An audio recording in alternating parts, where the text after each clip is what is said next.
Okay, something a bit new, a bit different for today's video. I'm looking at the IELTS exam, the academic version of the IELTS exam, and I'm going to do the academic reading paper. In fact, I'm not going to do all of it because that would take ages, so I'm going to do it over several videos.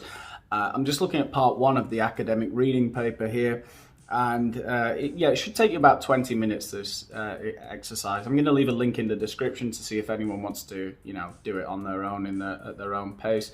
But I'm going to be talking them through how I got the answers. And basically, it's been a long time since I've even looked at IELTS. I've only ever had one IELTS student, to be honest.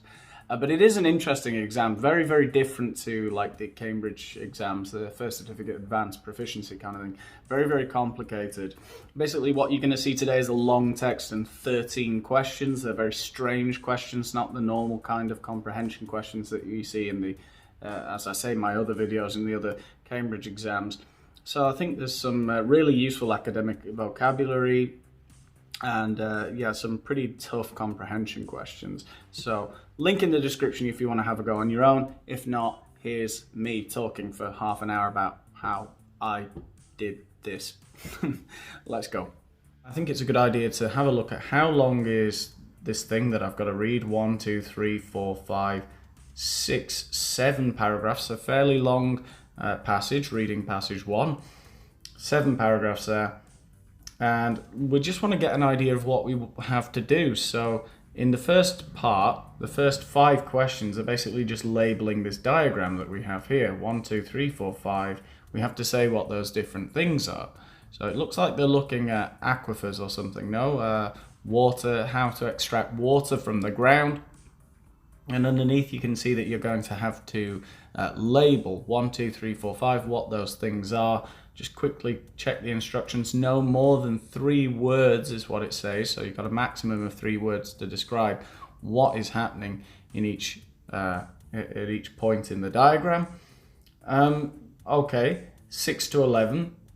Now this part, it says classify the following statements referring to reverse osmosis, UV light treatment, chlorination, and distillation. So we're going to have to focus on those 4 things in the reading, right? We need to know what they're saying about reverse osmosis, UV light treatment, chlorination, and distillation. And there are 6, 7, 8, 9, 10, 11. They're the questions where you have to say A, B, C, or D, right? And you have to put a letter in each one, right? It's not associating A, B, C, D to just 6, 8, 10, and 11, for example. No, each one of them refers to one of those 4 topics. So we can see that there are 6 statements about those 4 processes, and I think it's probably a good idea now, before we do the reading, to read what those statements say. So it says 6, it continues to protect water as it is being transported. Okay, it is particularly useful during emergencies. It uses a physical barrier to separate unwanted matter from water. It prevents bacteria from reproducing. It removes all mineral particles. It produces a lot of wastewater. Well, if you know anything about this topic already, about the purification of water, then you may even know the answers before you do the reading. So that's actually a good idea to have a look at first, because you might know some of the answers without doing the reading. 12 and 13, it says choose the correct letters, 2 correct letters between A to E. So which 2 of the following claims about water are made by the writer? So this is checking your overall understanding of the writing, no, of the reading rather, of the reading task.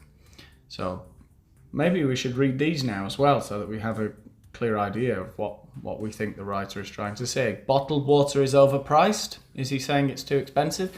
Tap water may not have a nice flavour. Seems like a strange thing to say, but well. Most people should drink bottled water. That's his advice. Tap water is usually safe to drink. Public water supplies need better maintenance. Well, let's have a look. Let's just go through it. Let's read it as quickly as we can, bearing in mind a few of those things that we need to focus on. Okay, it's quite a lot, but we'll try and do it. 13 questions in our mind. Extraction and purification of drinking water. Some consumers choose to purchase bottled drinking water rather than relying on city tap supplies. Bottled water has typically been extracted from underground sources. If water exists underground but has no natural exit points, bottling companies may construct a water table well by drilling down to extract water from an unconfined aquifer. This is done when the Earth's natural water level, known as a water table, is much lower than the Earth's surface. In some cases, as with a valley or gully on a mountain, the level of the water table may be higher than the Earth's surface, and a natural spring can emerge. Bottling companies are permitted to extract this water from a hole drilled into the underground spring, but the composition of the water must be identical to that of the naturally surfacing variety nearby. Okay, artesian water is water drawn from a confined aquifer, a deep underground cavity of porous rock that holds water and bears pressure from a confining layer above it. This water can be accessed if companies drill a vertical channel down into the confined aquifer. Due to the pressurized nature of this aquifer, water will often rise up from within it and form a flowing artesian well, which appears as an explosive fountain on the Earth's surface. However, this only occurs when the surface is lower than the natural water table. If the surface is not lower than the natural water table, it is still possible to draw artesian water by using an extraction pump. Some bottled water is advertised as purified, which means it has been subjected to a variety of different cleansing processes. A common filtering procedure, known as reverse osmosis, involves the water being pressed through microscopic membranes that prevent larger contaminants from passing through. The microscopic size of these holes is such that they can obstruct germs, but they are most effective against undesirable materials such as salt, nitrate, and limescale. One disadvantage of reverse osmosis is that a lot of unusable water is generated as a byproduct of the procedure. This must be thrown away. For treating pathogens, an impressive newer option is ultraviolet UV light. Powerful UV light has natural antibacterial qualities, so this process simply requires water to be subjected to a sufficient strength of UV light as it passes through a treatment chamber. The light neutralizes many harmful germs by removing their DNA, thereby impeding their ability to replicate.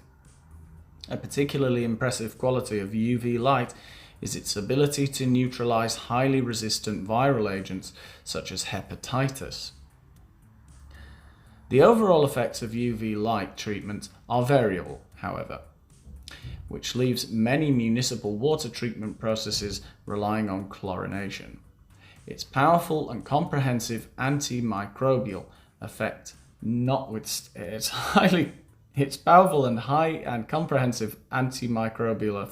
notwithstanding, chlorination is also extremely inexpensive and remains the only antimicrobial treatment capable of ensuring water remains contaminant-free all the way through the pipes and to the taps of domestic homes. Many members of the public remain suspicious of water that has been treated with such a harsh chemical. Its ease of use and affordability has meant that chlorine often plays an important role in making tainted water supplies safe for consumption immediately after natural disasters have occurred. Okay, 2 more paragraphs to get through. Some water also undergoes distillation. This involves water being boiled until it converts to steam, which then passes through a cooling tube and becomes water again. Toxic compounds and impurities such as heavy metal residue are left behind in this process, so the steamed water is typically cleaner than the pre-distilled version. Unfortunately, distillation equipment also removes up to 14 types of beneficial minerals that naturally occur in water. Consequently, those who rely on distilled water may need to take mineral supplements. In developed countries, all forms of drinking water are typically subject to stringent quality control processes. So there is little evidence to suggest that importing bottled water at significant expense will be safer or healthier than regular tap water from a municipal drinking supply. Both tap water and bottled water are tested for pathogens and contaminants, and aside from isolated cases related to issues such as faulty plumbing or old pipes, tap water is harmless. Nevertheless, many purchasers of bottled water still justify their choice on the quite reasonable basis that tap water has a distinctly unpleasant aftertaste related to the chlorination process it has undergone. Right, so first of all what we have to do is label the diagram. So I think for me this is probably the most difficult part actually. So we're about 11 minutes in, okay? Obviously I've done a little bit of explaining. Obviously you would do this part a bit more quickly, I think, after a bit of training. We should take about 20 minutes on each part of the reading section, the academic reading section. So we're going to have a look at the diagram again. So number one, what is that? Well, we can see it's something that's being dug into the mountain, as it were, or into a hill, and there we can see a water table, which is the level of water where coming from an unconfined aquifer. Okay, so what do we think this might be? It's where we extract the water from an unconfined aquifer. Let's go back to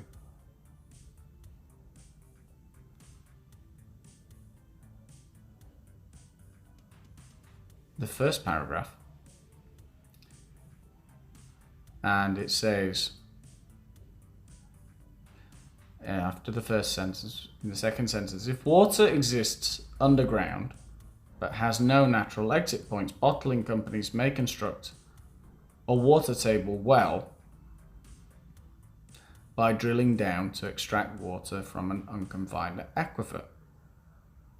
So I think it would be reasonable to assume at that point, bear in mind most of these things are going to go in chronological order in the text, that number one is it provides access to trapped water. So I suppose we could say it's a water table well. No? Okay, what's two? It says due to, we've got the clue as well, you need to focus on the clue, due to the lower land level. So there's something, number two, you can see that. And in brackets we can see it says due to the lower land level. So something that exists because the land level is lower.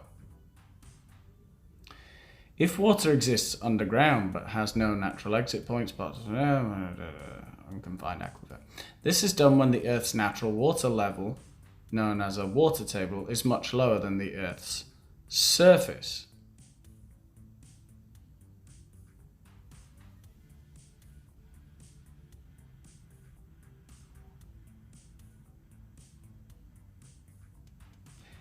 In some cases, as with a valley or a gully on a mountain, the level of the water table may be higher than the Earth's surface, and a natural spring can emerge.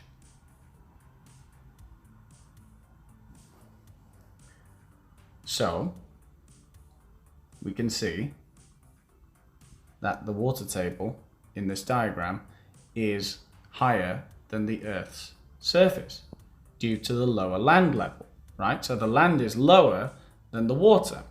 So the water can come out through that hole there in the ground. So that is a natural spring, I think, is what we'd say that is. It's a natural spring where the water comes out because it's higher than the ground, that the level of the Earth that's above the surface, I suppose we would say, because we have like a valley there, no? And so a spring can break out to the side of the hill. It's a natural spring. Okay, 3. What can we see in 3? So I guess if above this sort of layer that we have up here, we have unconfined aquifers, I'm guessing what's below a layer of sort of sediment there that we've had to drill it through a layer of rock to get to it. I think I'm pretty sure I know what that's going to be, but let's just read anyway. It's much lower than the Earth's surface. In some cases, as with a valley or a gully on a mountain, the level of the water table may be higher than the Earth's surface and a natural spring can emerge. Bottling companies are permitted to extract the water from a hole drilled into an underground spring, but the composition of the water must be identical to that of the naturally surfacing variety nearby. Artesian water is drawn from a confined aquifer, a deep underground cavity of porous rock that holds water and bears pressure from a confining layer above it. It seems pretty clear to me that in number 3 we're talking about a confined aquifer. The aquifers in the layer above are unconfined. So you go through the Earth's surface and you've got water. But you have to drill through a layer of rock to get to number 3. Number 3 is a confined aquifer. Yeah. Okay, number 4, flowing artesian well. So that's what number 4 is. And we need to say what it looks like. So a flowing artesian well, what does a flowing artesian well look like? This water can be accessed if companies drill a vertical channel down into the confined aquifer. Due to the pressurized nature of the aquifer, water will often rise up from within it and form a flowing artesian well which appears as an explosive fountain. An explosive fountain. It looks like an explosive fountain, no? I think. Yeah, number 4 I think is an explosive fountain. An explosive fountain. Flowing artesian well looks like an explosive fountain. Yeah, absolutely. Okay, number 5. Is necessary to access this water source. So number 5. So it's something that we drill through the rock into the confined water source, into the confined aquifer, and it's something we put in there to get the water out. So what is it?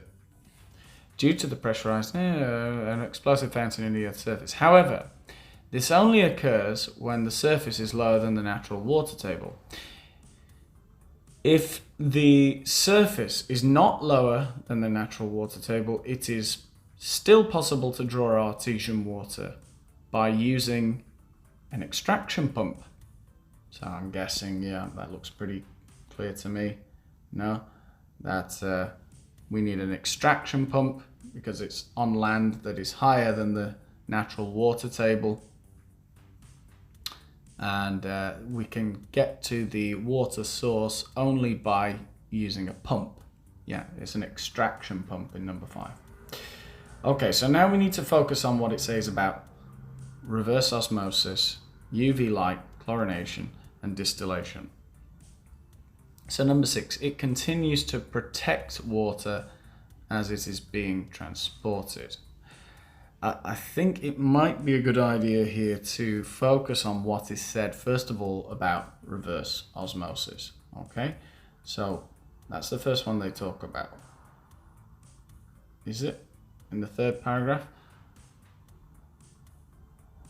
Yeah, so I think if we focus on that, what is said about it? Some bottled water is advertised as purified, which means it has been subjected to a variety of different cleansing processes.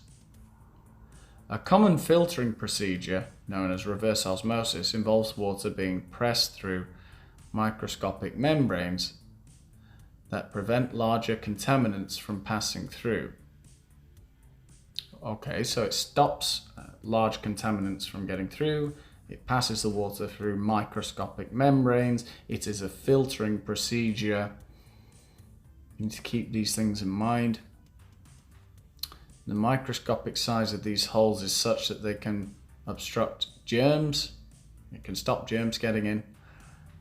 They are most effective against undesirable materials such as salt, so it can stop salt, nitrates and limescale.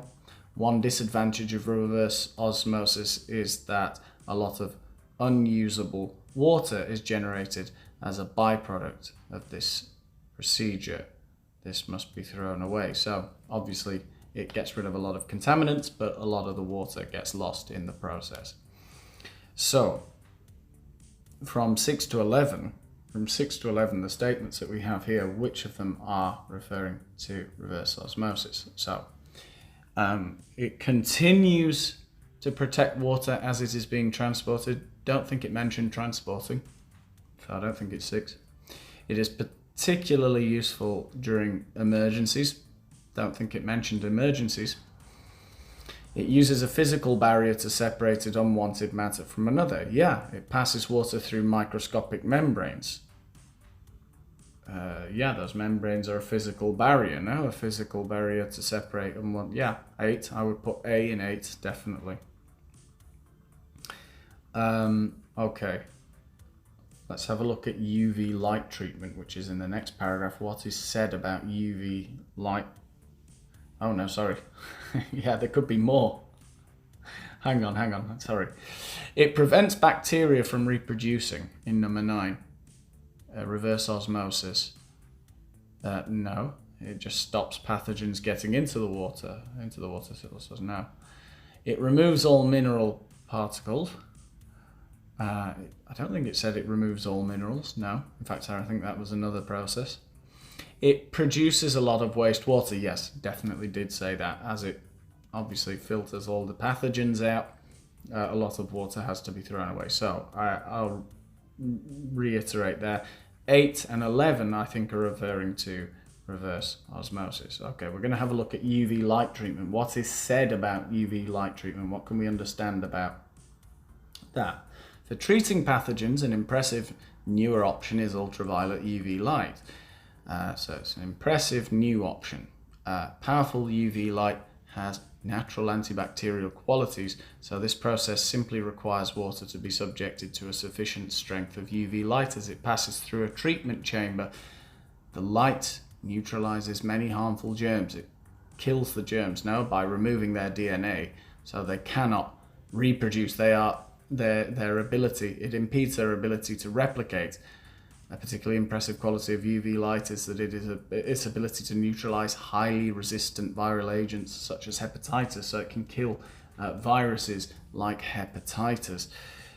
So what is referring, which of these statements are referring to UV light treatment? Number 6, I don't think so. It continues to protect water as it is being, doesn't mention transport. 7 doesn't mention emergencies. I think 8 is A. It prevents bacteria from reproducing. Absolutely, yeah. 9, definitely, yes. It removes all mineral particles. Doesn't talk about that. Just talks about killing viruses and bacteria. And 11 is A.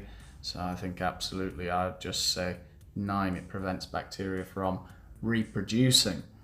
Okay, let's move on to C. Chlorination. What is said by chlorination, about chlorination rather? So chlorination, the overall effects of UV, however, which leaves many municipal treatment processes relying on chlorination. Its powerful and comprehensive antimicrobial effect Notwithstanding, chlorination is, so it kills microbes. Chlorination is still extremely inexpensive and remains the only antimicrobial treatment capable of ensuring water remains contaminant-free all the way from the pipes to the taps of domestic homes. So I think that's referring to the transport. Know that that it remains clean all in during the entire process of leaving the of going through all the pipes and going into the taps of people's homes. It remains contaminant-free, and it can kill microbes, and it's not expensive. These are all things that are being said about chlorination. People are still a bit suspicious of it. It's ease of use, it's easy to use, it's affordable. They reiterate that. So let's just have a look at the options that we have again to see if any of them are referring to chlorination. It continues to protect water as it's being transported. Clearly C in number 6. It is particularly useful during emergencies. I don't think. Maybe let's have a look. Last sentence there. Did I miss something about that? Because that's... yes, sorry, yes. 7, yes. Its ease of use and affordability has meant that chlorine often plays an important role in making tainted water supplies safe for consumption immediately after natural disasters have occurred. So yes, sorry, that would definitely be chlorination. Chlorination in number 7. I don't think 8 or 9. 10, it removes all mineral particles. I don't think it mentioned minerals now. So no, I think it would just be 6 and 7, no? Okay, and distillation. Well, 6, 7, 8, 9, and 11 have all been used. It removes all mineral particles. Is that right? In developed countries, sorry, let's have a look at, here it is. Some water also undergoes distillation. It involves water being boiled until it converts to steam. Heavy metal, toxic compounds and impurities such as a heavy metal residue are left behind in the process, so the steam water is typically cleaner than the pre-distilled version. Unfortunately, distillation equipment also removes up to 14 types of beneficial minerals that naturally occur in water. Yeah, so you might have to take mineral supplements. Yeah, it absolutely removes minerals. No doubt about that. Yeah, I don't think so. That's good, yeah. Clearly, it removes all mineral particles. Yeah, number 10, that's referring to distillation. Okay, so we're just on to the last 2 now, and obviously I've taken a bit longer than the 20 minutes recommended for each part, but I'm trying to explain. Obviously, if I'm explaining, I'm going through it a little bit more slowly than you would naturally in the exam, but I'm just trying to explain how I'm getting the answers. So 12 and 13.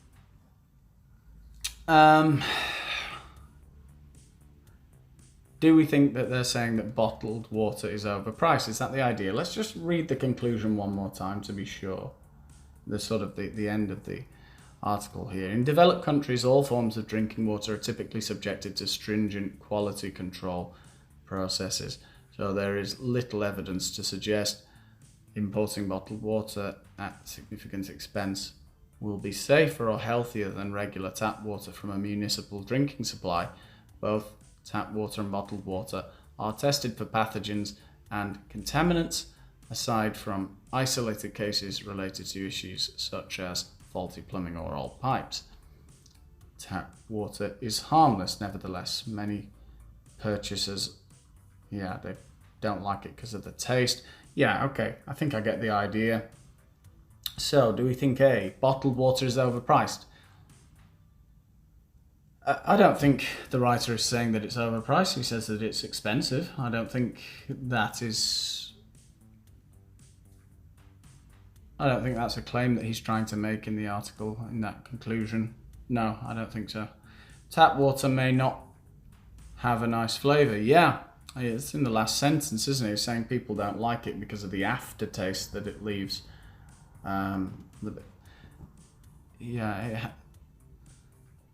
Some people don't like to have tap water because it has a particularly unpleasant aftertaste.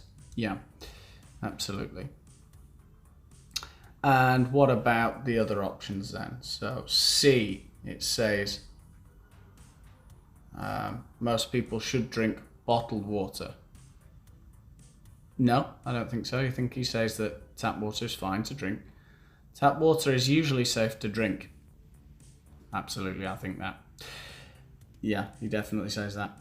Okay, let's have a look then. That's how you do the first part of the exam. I'll do the other parts in later videos. We've taken half an hour, but hopefully you've seen how the first part works and how the questions go in sort of chronological order, right? Okay, so good. We've done for today.